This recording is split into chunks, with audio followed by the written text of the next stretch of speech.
Hello दोस्तों, आप सबका स्वागत है हमारे स्टडी ट्रैक में। तो चैनल को सब्सक्राइब कर दें और बेल आइकन दबा दें ताकि हमारी हर वीडियो का नोटिफिकेशन आप तक पहुंचता रहे और लाइक कमेंट करना न भूलें। तो आज का हमारा सब्जेक्ट है +2 क्लास का जियोग्राफी का लेसन नंबर 1 मानव भूगोल। तो चलिए दोस्तों शुरू करते हैं। मानव भूगोल प्राकृतिक एवं विषय क्षेत्र।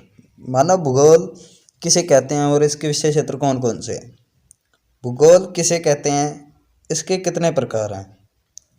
आंसर, भूगोल के अंतर्गत भूगोल के द्वारा धरातल पर पाए जाने वाले विभिन्न तत्वों का मानव के संदर्भ में अध्ययन मानव भूगोल कहलाता है। भूगोल के द्वारा धरातल यानी भूमि पर पाए जाने वाले तत्वों का अध्ययन, मानव के द्वारा किया गया अध्ययन मानव भूगोल कहलाता है। इसके दो प्रकार हैं, भौतिक भूगोल तथा मानव भूगोल। भौतिक भूगोल को प्राकृतिक भूगोल भी कहते हैं और मानव भूगोल को सांस्कृतिक भूगोल भी कहा जाता है। तो आगे हम पढ़ते हैं मानव भूगोल की परिभाषा। कुमारी एलन चर्चिल सैंपल के अनुसार मानव भूगोल की परिभाषा, मानव भूगोल अस्थिर पृथ्वी और क्रियाशील मानव के बीच परिवर्तनशील संबंधों का अध्ययन मानव भूगोल कहलाता है। अस्थिर पृथ्वी जो कभी नहीं रुकती, क्रियाशील जो हमेशा सदैव क्रियाशील रहता है, वे क्रियाशील कहलाता है।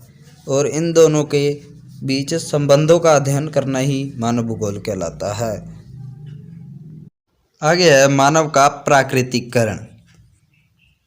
इसमें मनुष्य प्रकृति का दास कहलाता है तथा खुद को प्रकृति के अनुसार ढाल लेता है और प्रकृति के अनुसार अपना जीवन यापन करता है। इसको निश्चयवाद भी कहा जाता है। नेक्स्ट है प्रकृति का मानवीकरण। इसमें मनुष्य स्वयं को प्रकृति का मालिक समझता है और इसमें प्रकृति को अपना दास समझता है तथा इस प्रक्रिया को संभववाद भी कहा जाता है। आगे है निश्चयवाद। इस विचारधारा के अनुसार मानवीय क्रियाओं पर वातावरण का नियंत्रण है। इससे यह भी स्पष्ट होता है कि मानव एक क्रियाशील कारक नहीं है। इस विचारधारा को कई प्रसिद्ध भूगोलवेताओं ने प्रस्तुत किया है। इसमें से कुछ इस प्रकार हैं, जैसे रेटजेल, कुमारी सैंपल तथा हंटिंगटन आदि के द्वारा इसकी परिभाषा को लोकप्रिय बनाया गया। संभववाद। निश्चयवाद की विचारधारा कुछ समय पश्चात अस्वीकार कर दी गई थी। कई भूगोलवेताओं ने मानव को स्वतंत्र कारक बताया है।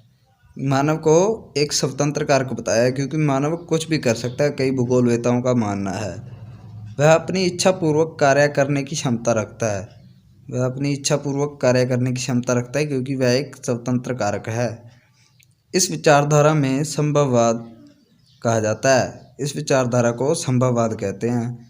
लुइसियन फेब्रे ने इसकी सबसे पहले परिभाषा दी तथा विडाल डी ला ब्लास ने इस परिभाषा को पूरी तरह से विकसित किया। यह याद रखना दोस्तों कि विडाल डी ला ब्लास ने इस विचारधारा को विकसित किया था क्योंकि यह एग्जाम में आ सकता है। अब निश्चयवाद।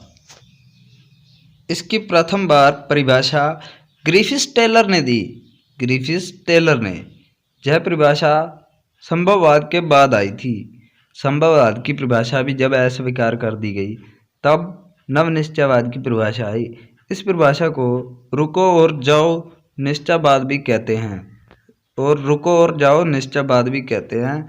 इसके अनुसार मनुष्य को प्रकृति के कुछ नियमों का पालन करना होगा तथा जिसके द्वारा मनुष्य अपना विकास कर सकता है और अपनी आवश्यकता की पूर्ति कर सकता है। इसी को ही नव निश्चयवाद कहा जाता है और इसकी प्रथम बार परिभाषा ग्रिफिथ टेलर ने दी थी। तो थैंक यू दोस्तों, चैनल को सब्सक्राइब कर दें और बेल आइकन दबा दें ताकि हमारी हर वीडियो का नोटिफिकेशन आप तक पहुंचता रहे और लाइक कमेंट करना न भूलें। और हाँ दोस्तों, वीडियो को शेयर ज़रूर कर दें।